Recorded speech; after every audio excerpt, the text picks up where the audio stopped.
একটা দোষ আছে বাবা, দেখবেন মায়েরা পরের বেটির দোষ খুঁজে বের করার লেগে বসে থাকে, কিন্তু নিজের বেটি যদি হাজারো দোষ করে ওটা দোষকে দোষ মনে করে না, কিন্তু পুত্রবধূর দোষ ধরার জন্য মা বসে থাকে শাশুড়ি। এরকম মা শাশুড়ি আছে না নাই? কথা বলেন। আবার অনেক আছে নিজের মা হলো তার কাছে একেবারে কলিজার টুকরা, আর স্বামীর মাটা হলো তার কাছে মনে হচ্ছে ঘরের শত্রু। কি এরকম হয় না? হয় না? কথা বলে। দ্বন্দ্ব বেঁধে গেল, মেয়ে বলল শোনো তুমি তোমার মা বাপ থেকে আলাদা হও। কেন হওয়া হবে? হ্যাঁ, তাহলে তোমার ভাত খাবো না। কেন? সুন্দরী আরো জীবনেও পাবে না, বুঝলেন না? ও জীবনেও সুন্দরী পাবে না। তো বাবুজি ভিন্ন হয়ে গেল। এক দুই করতে করতে করতে করতে 1 বছর 2 বছর বাবুজি ভিন্ন, তারপরে বাড়ি থেকে এবার আলাদা আলাদা করে দিয়ে চলে গেল শহরে বাড়ি করো বহরমপুর। হ্যাঁ, তারপরে বাবুজি কিছুদিন পরে চাকরি শেষ। কিছুদিন আগে আমাদের দেশে চাকরি ঘটনা হয়েছিল না, ভুয়া চাকরি। কি কথা বলছে লাগে না? ভুয়া চাকরি হয়নি, তার জন্য কত রকমের কত কায়দা, কত জনা বউ ছেড়ে দিয়ে পালিয়ে গেল, স্বামী ছেড়ে পালিয়ে গেল। ও তো চাকরি নেই, তোর কি হবে? হ্যাঁ,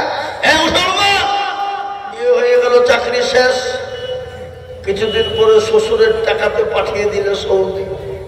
সৌদি কয়া 1 বছর চলে গেল, 2 বছর চলে গেল, 3 বছর ইনকাম করে যত টাকা ইনকাম করে বাবা,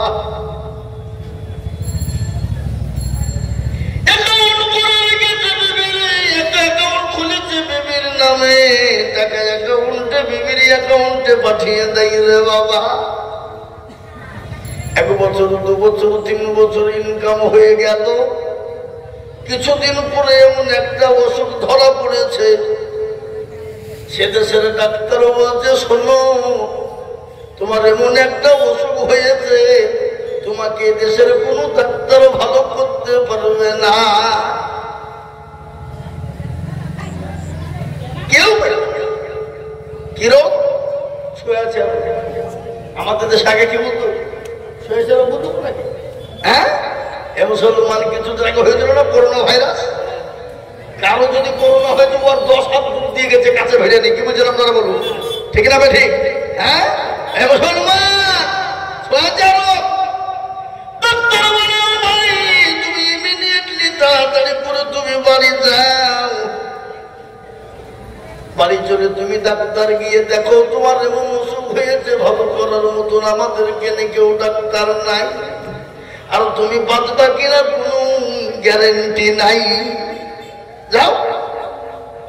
মুসলমান দরদি ছেলে কিন্তু চলে আসবে বাবা, চলে আসবে। ইতিমধ্যে বলছে আমি যখন বাড়ি যাব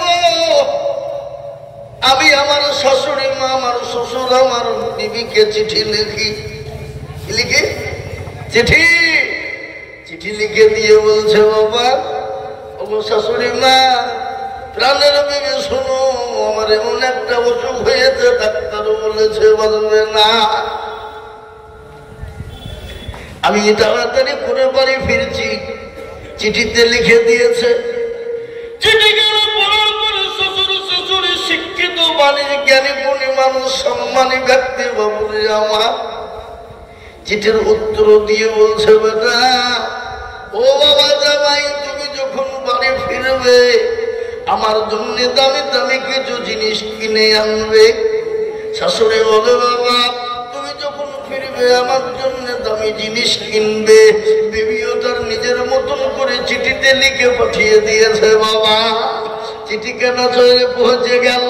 সেই চিঠিখানা পর তিনি পড়ছেন আর চোখ দিয়ে ঝরঝর করে পানি ঝরে যায়। রে আল্লাহ, যাদের জন্য জীবনটা পর্যন্ত দিয়ে দিলাম, যাদের জন্য যত ইনকাম করেছিলাম সব দিয়ে দিলাম, আজকে তারা আমাকে বাড়ি আসতে না বলে, আজকে তারা আমার কাছে জিনিস চায়, আমার কি হয়েছে না হয়েছে খবর না নিয়ে আজকে তারা আমার কাছে জিনিস চাই।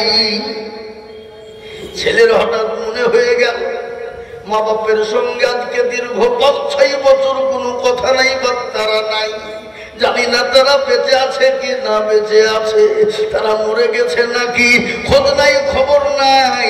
চিঠিখানা লিখে দিয়ে বলছে, আমার আব্বাজান প্রাণের মা, ওগো জননী, আমি তো বড় অসুস্থ হয়ে গেছি, আমি বাঁচবো কিনা গ্যারান্টি নাই।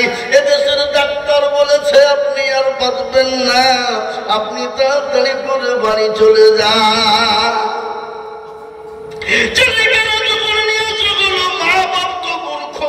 পড়া জানেন না, লেখা পড়াও কিছুই জানে না। দেশের মাতাব্বর মোড়ল মেম্বারের কাছে গিয়েছে বাবা, দেশের শিক্ষিত সমাজে গিয়ে বলছে, ও আমার বেটা চিঠিতে কি জানি লিখে পাঠিয়েছে, আমরা তো জানি না, একটু দয়া করে আমাদের সামনে পড়ে শুনিয়ে দাও। যে মায়ের সঙ্গে বাপের সঙ্গে মিল নাই, 5 বছর কোনো ইনকাম পাতি কিছুই দেয় নাই, খোঁজ নাই না। ওই চিঠিখানা যখন তাদের সামনে পড়ে, সঙ্গে সঙ্গে জমিনের মাটিতে মা বাপ পড়ে গেল বাবা। আল্লাহর কাছে সেজদায় পড়ে গিয়ে বলছে, বলবার দেখা, আমরা তো মূর্খ, আমরা তো কিছুই জানি না গো মাওলা। আমার মা আমার সন্তানের যে অসুখ হয়েছে আমি কানে শুনতে পেয়ে, আমি অবস্থা আমার খারাপ, তুমি আমার জীবনটা তুমি নিয়ে নাও, আর নেওয়ার পরে আমার জীবনটা দিয়ে, আমার হায়াত দিয়ে আমার সন্তানকে আমার কাছে তুমি ফিরিয়ে দাও। এরকম করে দোয়াই পড়ে গেল। ও মুসলমান দরদি, এরকম করে যখন পড়ে গেল বাবা, আপনার সঙ্গে সঙ্গে সবাই মিলে তাদেরকে উঠিয়ে নিলেন। চিঠির মাধ্যমে মা তার বাপ উত্তর দিয়ে বলছে, বেটা রে, ওরে আমার কলেজার সন্তান, ওরে বেটা, আমি যে তোর মা, আমি যে তোর মা, চিঠিতে লিখলাম আল্লাহ তোকে ভালো করে দেখতো, শুভ হবে না, তুই মরবি না। ও বেটা, তুই যখন বাড়ি আসবি, বাড়ি আসার সময় প্লেনে জাহাজে যখন উঠবি, ফকির মিসকিনকে কিছু সদকা করে দিবি। আরে বেটা, যতক্ষণ পর্যন্ত তুই বাড়িতে না আসবি আমি রোজা রেখে দিলাম, আমি রোজা রেখে দিলাম রে বেটা। আর যত গরু ছাগল যা কিছু আছে আমি বেটা তোর নামে আমি সদকা করে দিলাম। নবী বলেছেন, সাদাকাতুল বালা, সদকা করলে বালা দূর হয়ে যায়, মুসিবত দূর হয়ে যায়, সদকা করে দিলাম। ও বেটা তুই কবে আসবি? চিঠিখানা উত্তর দিয়ে লিখে পাঠিয়ে দিল। সেই বেটার কাছে চিঠি পৌঁছে গেল। বেটা বলছে, আরে আজকে চিঠি আমি পড়বো না, চিঠি আমি সেই দিন পড়বো যেদিন বাড়ি যাব। আমার শ্বশুর শাশুড়ির মতন যদি আমার মা বাপ জিনিস চাই, তাহলে জীবন আমি আর নিয়ে ফিরবো না, আর ফিরবো না। আমার শ্বশুর শাশুড়ি যেমন জিনিস চেয়েছে, আমার মা বাপও যদি আমার কাছে জিনিস চাই, তাহলে আমি আর এ জীবন দুনিয়াতে রাখবো না, আর এ জীবনকে বাড়িতে নিয়ে যাব না। মুসলমান দরদিগ শোনেনি, ছেলে কিন্তু চিঠি পড়ে নাই। যেদিন বাড়ি আসবে, যেদিন বাড়িতে আপনার প্লেনে চাপবে বাবা, তার কিছুক্ষণ আগে চিঠিখানা বের করে দেখছে, ওরে আমার কলেজার সন্তান, আমাদের হায়াত গুলো তোকে সম্পূর্ণ দিয়ে দিলাম রে বেটা, আমাদের মরণ হয়ে যায় যা, কিন্তু আমাদের হায়াতের বদলাই জানে তুই বেঁচে যা। মুসলমান দরদি আর বলে, বেটা যতক্ষণ পর্যন্ত তুই বাড়ি না আসবি আমি রোজা রেখে দিলাম, সমস্ত মাল সম্পদ সদকা করে দিলাম। এরকম করে চিঠিতে লিখে দিয়েছে। আর সন্তানের চোখ দিয়ে ঝরঝর ঝরঝর করে পানি ঝরে যায়। বলে, মাবুদ গো,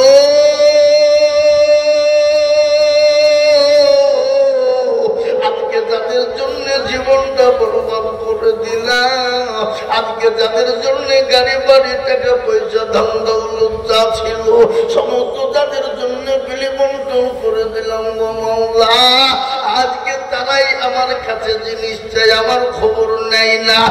যাদের কোনো খবর নেই, সে আমার জনম দুঃখিনী গর্ভধারিণী মা।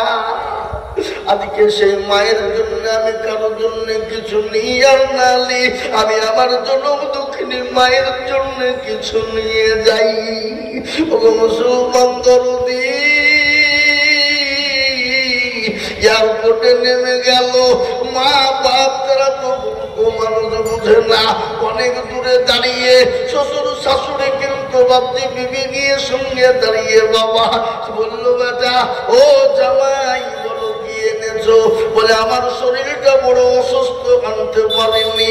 বলে আমি জানি তুমি তো ছোট লোকের বেটা, তোমার ক্ষমতা নাই আমার জানা। ও মুসলমান গো, বিচ্ছিন্ন হয়ে গেল, শ্বশুর শাশুড়ি আলাদা হয়ে গেল, বিবি আলাদা হয়ে গেল, কাছেও কেউ ঘেসে না। কেন? রোগ শুনেছে, কিন্তু জনম দুঃখিনী দরদিনী মা আপনার পরিবার সন্তানের কাছে গিয়ে জড়িয়ে ধরে বাপ মা জড়িয়ে ধরে বলছে, বেটা রে আল্লাহ তোকে আমার হায়াতের দিয়ে আল্লাহ জানে তোকে দুনিয়ার জমিনে বাঁচিয়ে রাখে। সুবহানাল্লাহ। এই হলো মায়ের ভালোবাসা। আজ আমি বলবো দরদি মুসলমান গো, মা এমন একটা দরদের জিনিস, মা বড় মহব্বতের জিনিস, মা বড় মুখ ভরা না মন ভরা না রে বাবা, মা বড় কঠিন। পৃথিবীর জমিনে কেউ যদি আপনার দরদি হয়, কেউ যদি আপনার আদরের হয়, কেউ যদি আপনার মহব্বতের হয়, সেটা হলো মা। সেটাকে জোরে বলুন, সেটাকে, সেটা হলো মা। আজকে আমি আপনাদেরকে বলি, পৃথিবীর জমিনে মায়ের মতন দরদের জিনিস আর পৃথিবীতে কিছু নাই, কিছু নাই। এমনও মা আছে সন্তানের জন্য জীবন দিয়ে দিতে প্রস্তুত, আছে না নাই? জোরে বলুন, আছে কি নাই? জোরে বলুন। একটা ভাগ ভালোবাসা পেয়ে যদি, এক ভাগ ভালোবাসা পেয়ে যদি মা তার সন্তানের জন্য জান দিয়ে দিতে পারে, যে আল্লাহ আপনাকে আমাকে যিনি তৈরি করেছেন, যিনি আপনার আমার প্রতিপালক, যিনি আপনার আমার রব, যিনি আপনার আমার স্রষ্টা, যিনি আপনাকে আমাকে ভালোবেসে 99 গুণ ভালোবাসেন, সে আল্লাহকে আমরা চিনি? কথা বলেন, সে আল্লাহকে আমরা চিনি? সে আল্লাহকে চিনি নেবা, আর না চিনার কারণে আজকে আমাদের এতই দুর্দিন, এত কষ্ট শোনা। ও মুসলমান গো, আল্লাহকে চিনিতে হলে কি করতে হবে? আল্লাহর হুকুম কি? জোরে বলুন নাকি? নামাজ। আল্লাহর হুকুম বড় কি? জোরে বলুন, কথা বলুন, কথা বলুন কি? নামাজ। আজকে আমরা নামাজ পড়ি, আজকে নামাজ না পড়ার কারণে আজকে আমাদের দেশের মসজিদ গুলানের উপর আক্রমণ হচ্ছে না, হচ্ছে না? হ্যাঁ, গতকালকের একটা ঘটনা দেখলাম, কর্ণাটকে বুলডোজার দিয়ে জোর জুলুম ভাবে মসজিদ ভেঙে দিচ্ছে, সে মসজিদে নামাজ পড়ে। গতকালকের ঘটনা। আজকে এ জাতি আল্লাহ চিনে না, রসুল চিনে না। কালকে যে আপনার বাথানার মসজিদ ভাঙবে না, কি গ্যারেন্টি কার আছে? কোন গ্যারেন্টি আছে? তাও তো কদিন আগে ভাবছি, আপনারা সকলেই জানেন, ওই যে কি বলে জমি দখল, অকাপ সম্পত্তি দখল করার জন্য উঠে পড়ে লেগেছিল কিনা? কত বড় অকাপ সম্পত্তি যত আছে, মুসলমানদের অকাবের সম্পত্তি কত আপনারা জানেন? কত? আল্লাহু আকবার। গোটা ভারতবর্ষ 4 ভাগের মধ্যে 3 ভাগে মুসলমানদের সম্পদ। আলহামদুলিল্লাহ, জোরে বলুন আলহামদুলিল্লাহ। গোটা ভারতবর্ষের 4 ভাগের মধ্যে 3 ভাগে মুসলমানদের। সব আপনি শুরু করেন সংসদ থেকে নিয়ে, মসনদ থেকে নিয়ে, লালকেল্লা থেকে নিয়ে, দিল্লি যত দেখবেন, কলকাতা থেকে নিয়ে, সব মুসলমানদের। হ্যাঁ, যত প্রতিষ্ঠান দেখছেন মুসলমানদের। আজকে ওটিটি তারা দাঁত ঢুকাতে চাইছে। কেন? যেন কোনো দোকানে যদি দাঁত ঢুকিয়ে দিতে পারে তো আমরা মুরলি করব। কিন্তু মুসলমান অত সহজ নয়। মুসলমানের কাছ থেকে কেড়ে নিয়ে মুরুলি করবা তোমরা?